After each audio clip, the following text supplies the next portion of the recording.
တကယ်တော့လေဒီသတင်းတစ်ခုကိုကြားရလို့စိတ်ထဲမှာမပျော်ဘူးဒီလားဒီသတင်းကြားရတာလေစိတ်ထဲမှာဘယ်လိုခံစားရလဲအရင်တော့သတင်းကိုဖတ်လိုက်တာလေဒီအသက်20ကျော်လာမသိဒီလူငယ်ကနေပြီးတော့အသက်73နှစ်ကောင်းမလေးကိုမဒိတ်ကျင်ပြီးတော့အလောင်းဖြောက်လူသားတဲ့အမှုပေါ့နော်အဲ့ဒီဟာကိုတရားရုံးမှာအမိန့်ချမှတ်တာတဲ့ချမှတ်တာတေတံအမိတ်ပေးချမှတ်တယ်တဲ့ဆိုတော့လေအဲ့ဒီတေတံဆိုတော့ထင်တာတော့မင်းအွန်လိုင်းရဲ့အစိုးရကချမှတ်တယ်လို့ထင်တာလေနော်အဲ့ဒါဆိုရင်တော့ဘာလဲမထူးဆန်းဘူးလေဒါပေမဲ့အခုတော့တေတံချမှတ်တယ်ဆိုတဲ့အစိုးရက NUG ဖြစ်တော့လေ NUG ဖြစ်သွားတဲ့အခါကျတော့တအားအော်သွားတယ်နော်တကယ်တော့လေဒီတေတံဆိုတဲ့အစီရင်ချင်းကိုဖြတ်သိမ်းတာတော်တော်ကြာပြီလို့သိထားတယ်နော်မမှားဘူးဆိုရင်လေအဲ့ဒီတေတံမရှိရတော့ဘူးလေနော်ဘာဖြစ်လဲဆိုတော့တကယ်လို့ဟိုဘယ်လိုပြောလဲမေတ္တာတရားဘက်မှာပေါ့နော်ဥပဒေကတော့ဥပဒေပေါ့လေအဲ့ဒီမေတ္တာတရားဘက်မှာဆိုလို့ရှိရင်လူကလူကိုစီရင်ပိုင်ခွင့်မရှိဘူးဖြစ်တယ်နော်လူကဆိုတော့လူရဲ့တရားဥပဒေနဲ့ဒီလူမှုရေးဥပဒေဘာဥပဒေညာဥပဒေကနေပြီးတော့လူရဲ့အသက်ကိုတေဖို့ဥပမာတေမိတ်ပေါ့တေမိတ်ကစီရင်ပိုင်ခွင့်မရှိဘူးဖြစ်တယ်ဒီလူရဲ့အသက်တေခြင်းနဲ့ရှည်ခြင်းကပိုင်ဆိုင်တာဖျားဖြစ်တယ်ဒီလူရဲ့အသက်ကိုတတ်တော်သူဟာဖျားရဲ့နဲ့လုံးဆန့်ကျင်ပဲဖြစ်သွားပြီနော်မေတ္တာတရားနဲ့ဆန့်ကျင်ပဲလို့ဖြစ်သွားတယ်နော်လူသားတွေကိုလေဘုရားသခင်ကမေတ္တာနဲ့အုပ်စိုးတာဖြစ်တယ်တရားဥပဒေနဲ့မသွားဘူးအဲ့ဒါကြောင့်အခုကျွန်တော်တို့ရဲ့လက်ထက်မှာကျတော့ကျွန်တော်တို့ဟာလူသားအချင်းချင်းဟာအချင်းချင်းချစ်ကြလို့ပဲဘုရားကပြောထားတာတရားဥပဒေဘလို့ပဲရှိဒီအချိန်မှာတော့လေတကယ်လို့အပြစ်ရှိတယ်လူတတ်တယ်မဒိတ်ကျင့်တယ်အပြစ်ရှိတယ်မှန်ပါတယ်ဒီလူတယောက်ကနောင်တတရားရစေဖို့အလို့ငါသူ့ကိုအချိန်ပေးဖို့တော့လိုအပ်တယ်ထောင်ထဲမှာနော်လေးလန်တော့အလောက်ကျန်တဲ့ဘာညာနောင်တရစေဖို့အလို့ငါနော်ဘယ်သူမှမတွေးရဘာညာဆိုပြီးတော့နောင်တတရားရစေဖို့အလို့ငါသာချုပ်ထားပိုင်ခွင့်လောက်ပဲရှိတာဖြစ်တယ်အဲ့ဒါကသူ့ရဲ့စိတ်နှလုံးကိုပြောင်းလဲဖို့ဖြစ်တယ်လူကစိတ်ရိုင်းဝင်တဲ့အခါအဲ့လိုဖြစ်တယ်လူဆိုတာအသွေးသားနဲ့ဖွဲ့စည်းထားတဲ့အတွက်ကြောင့်ဒီအသွေးသားဆိုင်ရာမှာစိတ်ရိုင်းဝင်လာပြီးဆိုရင်လူကတေရမှလည်းမကြောက်တော့ဘူးဒီအဲ့လိုသဘောဖြစ်တယ်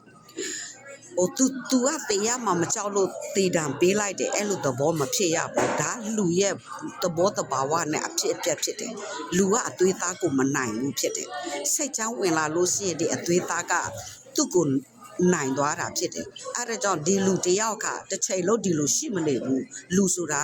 စိတ်သဘောပြောင်းလဲရင်လူကအလောက်အကန့်ပြောင်းလဲတယ်သဘောထားပြောင်းတယ်ခံယူချက်ပြောင်းတယ်အလောက်ဆောင်ချက်ပြောင်းတယ်ဒါလူဆိုတာကအဓိကစိတ်နှလုံးကစိတ်ရိုင်းဝင်တဲ့အချိန်မှာဒီလိုလှုပ်ဆောင်ပေမဲ့စိတ်ရင်ရောက်လာတဲ့အချိန်ကျလို့ရှိရင် तू ကပြောင်းလဲသွားမှာစိတ်နှလုံးပြောင်းလဲလို့ရှိရင်လူကပြောင်းလဲသွားတာနော်လူအသက်ကိုတတ်တော့သူမဟုတ်ညင်းဆဲတော့သူမဟုတ်ပဲနဲ့လူကိုအကျိုးပြုတော့သူဖြစ်စေတာလူဆိုတာကလေအဲ့ဒါကြောင့်စိတ်နှလုံးပဲအဓိကဖြစ်တယ်ပြောချင်တာကွာအဲ့ဒါဖရာသဘောနော်အဲ့ဒါမေတ္တာသဘောတရားမေတ္တာဆိုတာလေဖရာသဘောတရားနည်းနည်းလေးပြောပြမယ်ဖရာသဘောတရားဆိုရင်လူဆိုတာလေလူတိုင်းကောင်းတော့သူတယောက်မှမရှိဘူးဒီလောကမှာနော်ကောင်းတော့သူတယောက်မှမရှိဘူးဖြောင့်မတော့သူတယောက်မှမရှိဘူးတဲ့လူဆိုတာအားလုံးမကောင်းဘူးကောင်းတော့သူမရှိဘူးတဲ့ဘုရားပြောတာအဲ့ဒါကြောင့်ကျွန်တော်တို့လည်းမကောင်းဘူးเนาะအဲ့ဒါကြောင့်အပြစ်လုပ်တော့သူလည်းမကောင်းတယ်လို့အပြစ်စီရင်တော့သူလည်းမကောင်းဘူးအဲ့ဒါကြောင့်သခင်ယေရှုလက်ထက်တော်ကဆိုလို့ရှိရင်သခင်ယေရှုပြောတယ်အပြစ်လုပ်တော့သူအမျိုးသမီးတယောက်เนาะအသွေးသားအဖြစ်ပြစ်မှာအပြစ်ရှိတော့မိမတူကို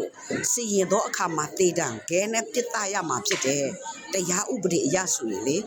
ဒါမဲ့သခင်ယေရှုကပြောတယ်ဒါဆိုရင်ဒီအမျိုးသမီးကခဲနဲ့ပြစ်သားပိုင်ခွင့်ရှိတယ်ဟုတ်တယ်ဒါတရားဥပဒေအရတော့ဟုတ်ပါတယ်မှန်ပါတယ်တရားဥပဒေအရမှန်ပါတယ်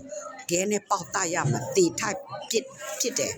တေပြစ်ထိုက်တယ်နော်ဒါပေမဲ့သခင်ယေရှုကဘာပြောလဲဆိုတော့ဒါဆိုရင်တဲ့ဒီအုပ်စုထဲမှာဂဲအသီးသီးကင်ထားတဲ့လူနော်ပြစ်သားဖို့အစင်သက်ရှိတဲ့လူအုပ်နော်အဲ့ဒါသခင်ယေရှုကဘယ်လိုပြောလဲဆိုတော့ဒါဆိုရင်ဒီအထဲမှာအပြစ်တစ်ခါမှမလုပ်ဘူးတော့သူအပြစ်မရှိတော့သူတူကနေအရင်စပြီးတော့ဂဲနဲ့ပေါက်ပါလို့သခင်ယေရှုကအဲ့လိုပြောလိုက်တဲ့အချိန်မှာလူအသီးသီးတွေကမိမိရဲ့အပြစ်ကိုဖော်ပြခြင်းခံရတယ်ဒါကဝိညာဉ်တော်အလုပ်လုပ်တာသခင်ယေရှုစကားထဲမှာဝိညာဉ်တော်အလုပ်လုပ်တာလူတိုင်းကမိမိရဲ့အပြစ်ကိုပြန်လဲမြင်တွေ့သွားကြတယ်ကိုလည်းအပြစ်မကင်းဘူးဆိုတာအဲ့ဒီအချိန်မှာဖယားသခင်ဖော်ပြမှာကိုအပြစ်ကိုပြန်မြင်တွေ့ရတာဖြစ်တယ်တကယ်တော့လူဆိုတာမိမိကို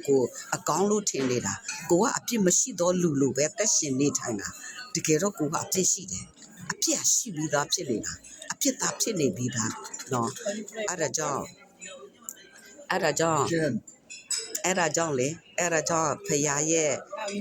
ဖယားရဲ့အလိုတော်ထဲမှာဆိုလူအချင်းချင်းကအပြစ်စီခွင့်မရှိဘူး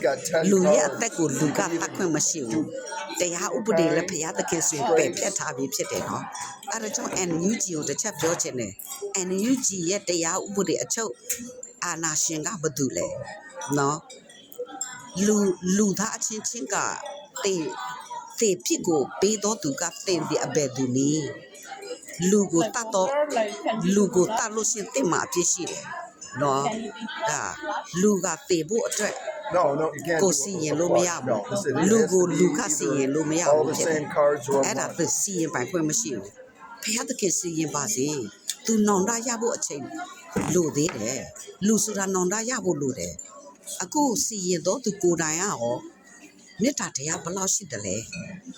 ခမည်းကိုချင်းစာတရားရှိရဲ့လား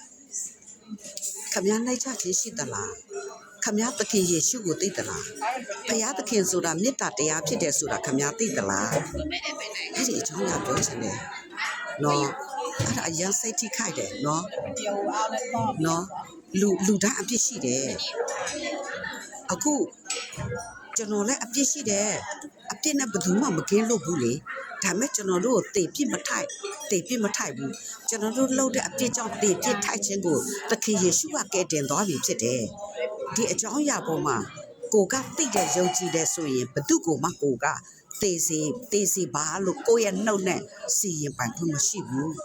လူကလူကိုစီရင်ပိုင်ဖို့မရှိဘူးစီရင်ပိုင်ထိုက်တော့သူဟာဖယားသခင်တပါးတည်းပဲရှိတယ်နော်အဲ့ဒီအကျိုးကြောင့်သိစေချင်တယ်ဒါကြောင့်နော်Donald Trump ကပြောတယ် we are not worship government we are worship God နော်အဲ့ဒါအမေရိကန်နိုင်ငံရဲ့သမ္မတကဒီလိုစကားပြောတယ်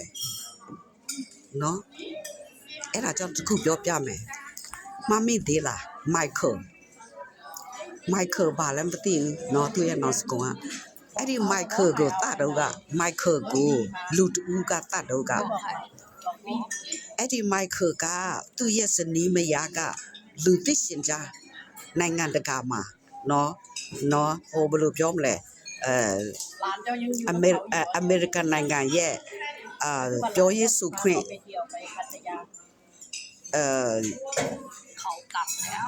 ပြောရေးဆိုခွင့်ရှိတဲ့စပွဲကနေပြီးတော့သူက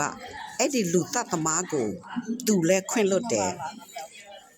သူယောက်ျားကလည်းခွင့်လွတ်မှာပါတဲ့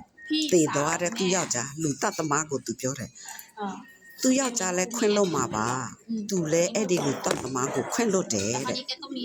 နော်အဲ့ဒါဝိညာဉ်လူမေတ္တာတရားသိတော်သူကိုချင်းစာတရားရှိတော်သူသခင်ယေရှုတော်မှာသူ့ကိုတတ်တဲ့လူကိုအဖဖျားသူတို့ရဲ့အပြစ်ကိုခွင့်လွတ်ပါသူတို့ကပါလုံနေမှသူတို့ကိုမသိလို့ပါသူတို့မသိပဲနဲ့လို့တော့အပြစ်ကိုခွင့်လွတ်ပါလို့ကိုစားတောင်းပန်ရတာအသေးခံတဲ့လူကတတ်ခံထိတဲ့လူကတောင်းပန်ရတဲ့အရာဖြစ်တယ်လူသားဆိုတာဘုရားသခင်နဲ့ဆိုင်တယ်လို့နော်ဒီအကျိုးကြောင့်ပြောတာဖြစ်တယ်နော်အဲ့ဒါ NUG ကိုသိစေချင်တယ်လို့နော် Okay God bless you all ချက်ကုန်သွားပြီသမင်းစားလိုက်အောင်မယ်နော် Okay God bless you แต่ว่ายังไม่เคยเห็นอันนี้เป็นลูกเห็ด